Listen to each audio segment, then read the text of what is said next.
तनिष येतात बॉलिंग ट्रॅकवर आणि हा वाघ आहे 14 वर्षांचा. आणि वाघ लहान असो वा मोठा वाघ असतो आणि ती गोलंदाजी त्याला त्याच्या संघाच्या कॅप्टन कडून मिळते. म्हणजे त्याच्याकडे कॅप्टनला मोठं कॅलिबर दिसते. पहिला ball dot, down to wicket.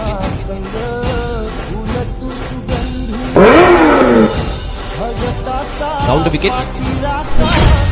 वा, उजव्या हाताच्या बॅटरसाठी खूप चांगला लेग कटर फ्लाईट होती या बॉलला. धीम्या गतीचा बॉल जरी होता पण यामध्ये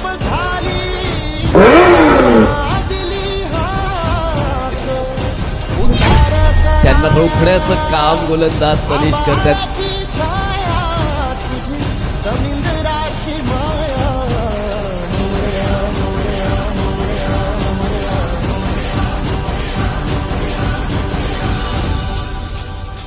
पण देता नाही आलं. पंच केलंय बॉलला. क्षेत्ररक्षकात लॉंग ऑफला झेड टिपला जातोय आणि विकेटचा शोध सुद्धा तनिष